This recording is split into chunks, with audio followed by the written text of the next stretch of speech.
Hey everyone, welcome back to another episode of the Relevant Recruiters Show. This is your host, Donnie Gupton. Today we're going to be doing a quick training and we're going to talk about how to add an additional placement to your desk or your team's desk each and every month. And so today we're going to kind of talk about and dig into the reasons why we may not be facing or the reasons why we might not be hitting our goals, our revenue goals. And start to uncover, the reasons why in the main problem that most recruiting companies are facing. So the main reason, the problem that most companies are facing when it comes to consistent revenue and hitting the revenue goal, or the difference between one placement a month and two placement a month, or for your team, 10 placements a month or 20 placements a month. Oftentimes, and this isn't universal, but oftentimes the problem, the reason you're not making that happen is because of the quality of the clients that you're working with. Okay. And so, how do you tell if you've got bad clients? Well, here's a couple of things that I've heard throughout the years, right? So the first thing you'd want to pay attention to is, over these last couple of years, are you really busy, but you're not actually making money? So maybe you do have a lot of recs, you're submitting a lot of candidates, but nobody's crossing the finish line. That would be the first sign that you're probably not working with the ideal client that you want to be working with. The next thing that shows up a lot of times is just that kind of pure lack of respect, right? So what that might show up for you is that when you do submit your candidates, you don't hear feedback. You're not even, you're not hearing feedback. Your candidates are dropping.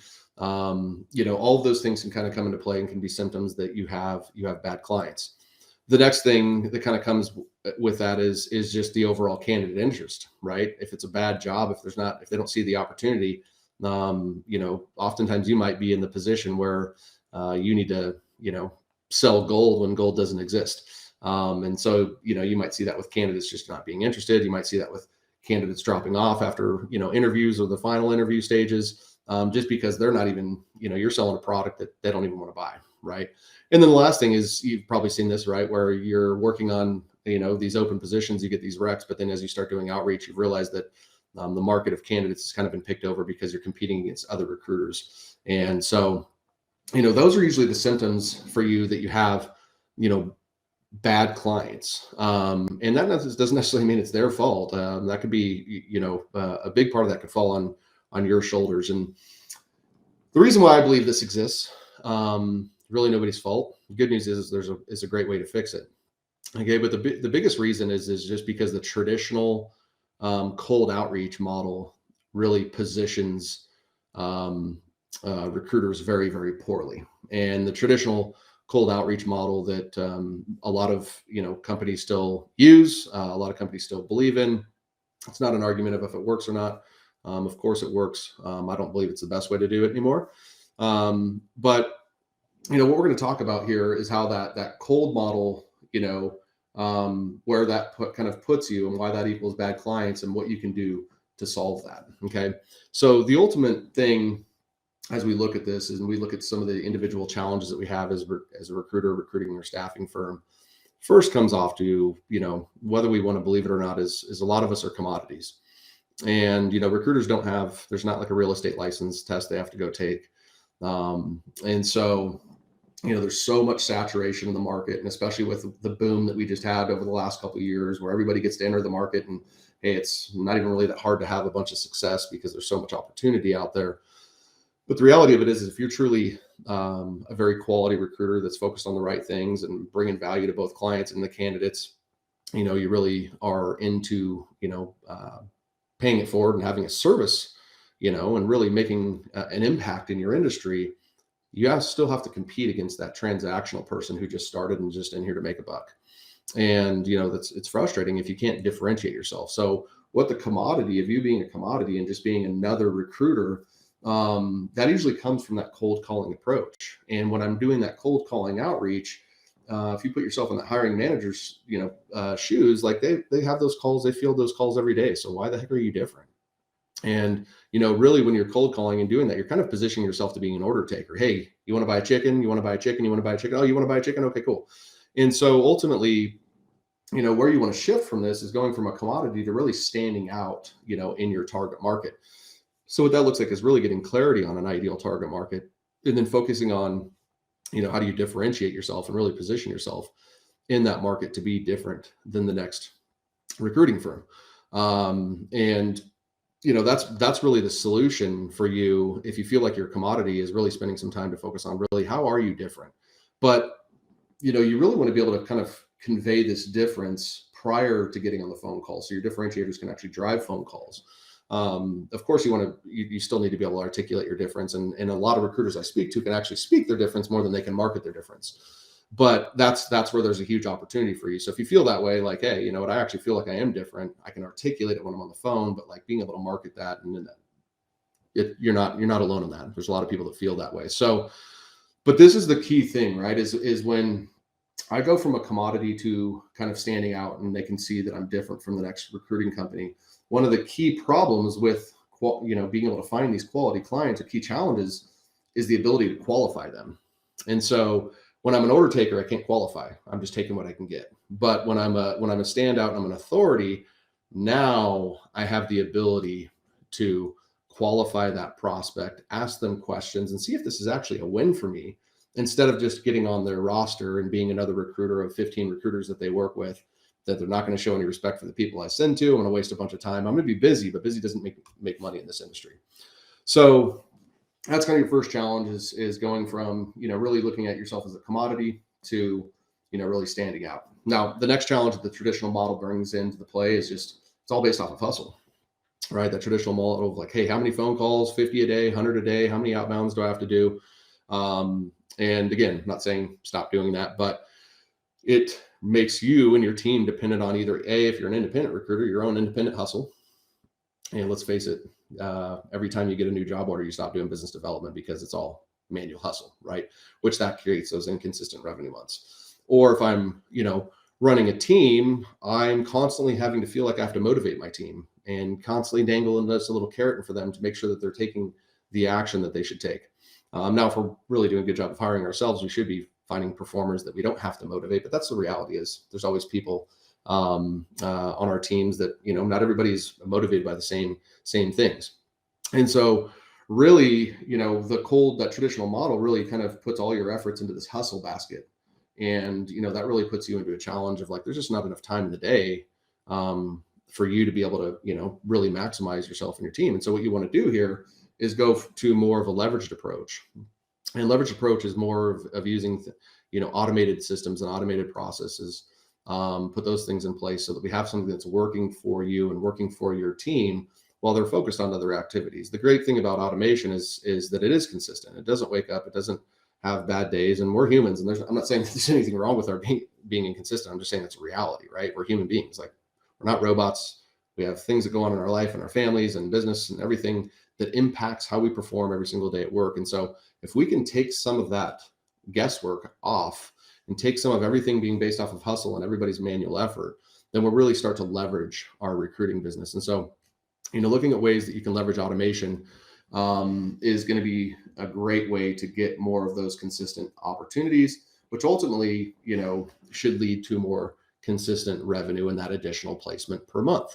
Okay. But, one of the big things that automation is powerful to do, and one of the challenges that we face as all business owners is obscurity, right? Does our market even know that we exist for them, right? Do they know that we're there? Do they know that we can impact them? And so, that's the beauty of really leveraging automation, is that we can start to expose ourselves to more of our ideal clients. Now, a lot of people think automation, they think spam. A lot of people think automation is trying to sell. Like, if you're using automation properly, you're actually just using it to start conversations and build more awareness around your business. Okay. But now I've got a more leveraged team and leveraged desk where not everything in my organization is based off of somebody's production or output. And that actually puts you into a massive position of power. And it actually empowers each individuals in the desk. If you are managing and running a team, you're now giving them more tools that are going to make them more productive and create a better work-life balance for them, so to speak. So the next thing that, those just kind of wrap those back to in. The first challenge was like being a commodity and really standing out. The second one is everything based off of hustle and being able to leverage automation. And then the next thing we want to look at is with the traditional, cold outreach, is it really just kind of positions you again as being more transactional. And I know that most recruiters that I speak with and that I really pride myself in working with, again, are recruiters that are trying to make a bigger impact. They're not just trying to be transactional. They're not just in here to make money. They're truly trying to make an impact on the employers that they work for and work with, and making sure that they're really building and creating a really good marriage with that candidate and making sure they're impacting that candidate's life. And so I think a lot of people naturally think that they're relationship based. And so the transactional approach is, when I'm doing cold outreach, it's I'm just basically reaching out to people selling every day. Again, it's kind of going back and do you want to buy a chicken? Do you want to buy a chicken? Right? Constantly selling, which is constantly kind of positioning me as being more of a transactional recruiter. And so what you would want to do is, look at a leveraged way to build relationships. And the most leveraged way to build relationships, it's not to be on the phone all day long. Being on the phone is definitely necessary to succeed. But there's a better way than being on the phone all day long. It's not going to a bunch of networking events and becoming a master networker. Again, I'm not telling you to not go to networking events, but the best way to build relationships and truly leverage yourself through now in 2023 is really to create content. Okay. Now, content is content. That's what we just call this. But if you're doing it properly and you have a strategy, your content should actually be building a relationship with your audience. Whether you want to believe it or not, right now, I'm building a relationship with you. It's one way. You're learning about me more than I'm learning about you, obviously, right now. But this is a way for me to be able to build a relationship with my audience, and I do it every single day. And so it leverages me because I'm not talking to one person right now. This video eventually reach, hundreds, possibly even thousands of views. And so it leverages me and my ability to start building relationships. Well, what is the best way to do this? Again, it's not about creating content. It's about using content to drive these relationships. So the first way that really makes this impactful is when you really start to look at this as a way to lead your market. Okay. And so what does that look like? Well, what are the trends that are going on in your market? Why don't you be the one that shares that? What should people be aware of? What are the problems in the industry? What are the frustrations that they might be facing? What is the current hell with the way that they're doing their business and their recruiting process right now? What is this heaven that exists? And by you showing up and delivering content and leading your market that way, what's going to happen through time is you're going to become a trusted authority to them. And that's one of the key elements of actually building a successful relationship, especially if I want to drive phone calls from it, is people viewing me as an authority and a leader in my marketplace. Now, the next thing that we'd want to do is look at content and how we can add value and serve our market. Okay. And so really, coming from a place of goodwill and coming from a place of service and creating a value-based content is really going to, you're educating your market now. So now when it comes to when they're thinking about who's the most knowledgeable person in the market to help them out, you've showed them and exposed them to new ideas and possibilities and trends in their market. Now you're educating them on how they can fix these things and go about, making and improving and impacting their recruiting and hiring process. So now, again, that's another key thing to getting somebody to reach out to me, is knowing that, I can educate and I add value, which they're gonna view as you being the most qualified person to help them out. But then the key thing, and this is where a lot of the traditional marketing doesn't get it done, and this is why a lot of people struggle with their content, is because they're missing, I think, a really, really key component, a really key element. And that element is the connection element, right? Like, we're humans, like we're here to connect with people. And so what are you doing with your content that actually is building meaningful connection with your audience? How are you sharing with your audience about yourself? Does your audience know that you're a raging football fan? Do they know that you love to fish? Do they know that you're a family person? What is it about you that people can just connect with? What are your interests? What are your values? What are your beliefs? Because that's the type of human connections that is really going to drive people forward and get them to build an inbound lead, right? Is like when I know somebody, I see somebody that's leading their market, I see somebody who's serving and adding goodwill and educating the market, and then I have ways to actually connect with this individual on a human to human. That's the true power of this whole thing. That's the authenticity. And a lot of people's marketing strategies miss the authentic approach with that human to human connection. Now that is going to be your key right there. This is where the whole game shifts. Okay. Because when I can stand out in my market and I can differentiate myself and I can start to expose myself to more people within my market. And then I can start to basically feed my market with valuable leadership content, with content that serves them and content that gets them to connect. This is where everything shifts. And what happens is people start to reach out to you. And this is the game changer. And the reason why most recruiting companies aren't doing this right now is because it's a different approach, and it takes some time and it takes some work. But the beauty of it is, after I'm done recording this video, for example, and everybody says, oh, I don't have time to create content. Well, this video is going to probably end up being somewhere between 20 to 25 minutes of my time and effort, and then this video is going to go impact and probably be exposed again to, probably a couple thousand people at the end of the day. So what do you have going on in your business right now that's taking 20 minutes of your effort, but then is getting yourself in front of, let's just be conservative as can be, 500 of your targeted people in your audience, right? Because that's true leverage. Again, this is the most leveraged way to do it.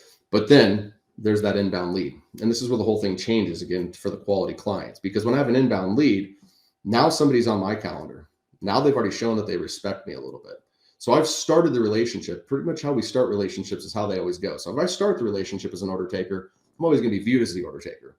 But when I start the relationship as the person who's respected, now I can position myself from just being another recruiter, for example, to a true partner, to a talent advisor, to a consultative approach. And now when I'm talking to my clients, I'm actually qualifying clients. I get to lead the phone conversation. Tell me about your open position. What have you guys already tried? What hasn't worked in the past? What are you guys looking for? Get all the information and stuff that you can make yourself a quality choice and go, yeah, I can help you. And then from there, then we have to also a better opportunity to explain your business model, right? And so, whether you're fully retained or if you're a container or if you're exclusive or if you want an engagement fee, all of that, I think at the bare minimum, you need to be looking for some sort of exclusivity. But if I can drive this phone call and I'm now not just another recruiter and they're viewing me in a different light of respect, now when I'm on that phone call and I, throw out these types of different business models at them, they're going to be far more receptive because of the process they've already been through with me. And because of the value that they already see in me, because of the leadership they already see in me, because of the connection they already have with me. And ultimately, that's going to lead to more quality clients, which is going to lead to more quality placements. Now, the last thing you can do to pour a little gas in the fire of this whole process and system here is to make sure that you're actually cutting through the noise, right? And so when you go on this journey, if you haven't been doing, content for a while, first thing I will tell you is anybody that tells you that content's a waste of time for recruiters, like just you should cut them out of your life. Okay. I've got a guy who's in my content conversion system right now, who's doing his first $100,000 a month as a direct result of purely content, no automation, no anything, just purely content. So that it's not even an argument anymore. Anybody who's telling you that is like foolish as foolish can be, because this is one of the most valuable things. In fact, and I would argue this is the most valuable exercise you can do for your company, because you're controlling the narrative of your brand. You're exposing your brand every single day to new people, new prospects, and clients, and candidates. And then we're generating the ideal outcome, which is the phone call from that. Okay, but to pour the gas on the fire of this whole thing and really cut through the noise, because people are showing up and starting to become content creators every day, as you guys all know, which might make you think, well, I want to be one of those people. Well, you can't. It's not really a matter of if you should. It's just a matter of when you're going to do it, right? You can't beat them, join them. And I'd much rather be a part of the noise and control my narrative than not. But in order to cut through the noise, and what do I mean by noise is like we're in the most busy time as a species that we've ever been in. It's never going to go backwards, right? We see up to, some people estimate 6,000 to 10,000 ads per day. So when you think about, all the time we spend scrolling on our phone or being on our desktop or watching TV or on the radio or driving to our kids' sporting events, we are hit with ads every step of the way. And so much of it happens that it's not even conscious. We're not even consciously aware of it. And so for us to cut through that noise, what we need to do is we need to have a good multi-channel approach.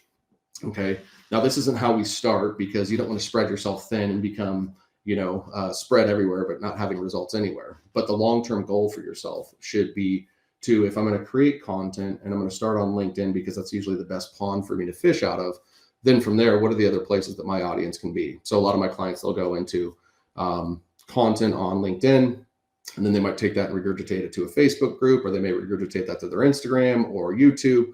And again, without going down that rabbit hole of which first, that would vary from each one of you guys, but it's more about how do I stay top of mind and cut through this noise.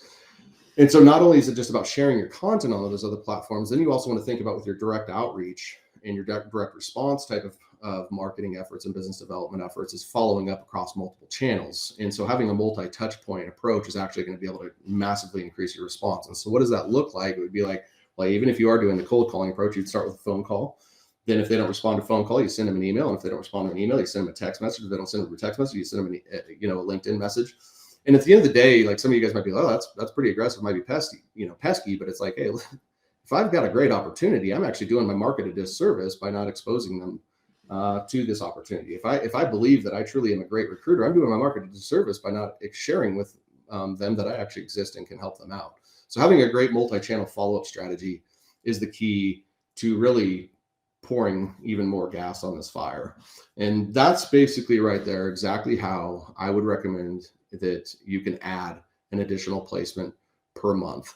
And just like I said, with my buddy Dave Gilman's just been able to do this, with probably hitting close to his first 6-figure month as a result of purely content. My other buddy Mike Johnson's able to leave his 9 to 5 because he's been able to start to pick up enough recs now and placements now that he can justify leaving his 9 to 5 job. John Randolph implemented these same types of things, saw 250K investment return on his investment from being able to implement this type of a strategy and really drive inbound leads. And he did that in a 6-month span. So, at the end of the day, the difference between, if we're just using some basic round numbers and like the lowest, most conservative thing out there, if you're doing $10,000, placement fee, for example, and you were doing one a month, that's $120,000 business, simply by just implementing a couple of these things and making, a tweak. Let's just say you don't even add an additional placement month. Maybe you add an additional placement every other month, right? That's another 60K. And these are the most conservative numbers we can put out there, right? But if you were to add that additional placement per month, that's 240,000. That's life changing. So the question to you is if you're not seeing the results you want, are you ready to change your life? You're ready to take ownership. You're ready to step into it and ready to take action. If you are, reach out to me, send me a direct message, and we'll have a quick chat about how this system can help you out. No pressure. If it works, great. We'll talk about the offer and how it can help you out. But the whole point of this call is for you to get clarity on what actions and what steps you need to take in order to move your business forward, make the revenue that you deserve, stop being complacent, stop being okay with just hovering and staying the same. If you keep doing the same thing over and over again, you're going to keep getting the same result. And that's the definition of insanity. So if you're looking for something different, reach out to me. This is Donnie Gupton. Hopefully you found value in this video. Sean, yes, this is recorded. Fred, thank you for that great compliment there. If you guys are watching live, if you like this, enjoyed this, and if I added a little bit of value to your day, the best thing you can do for me is leave me a comment and a like on that button below. And if you're ready to take action, reach out. This is Donnie Gupton. We will see you next week.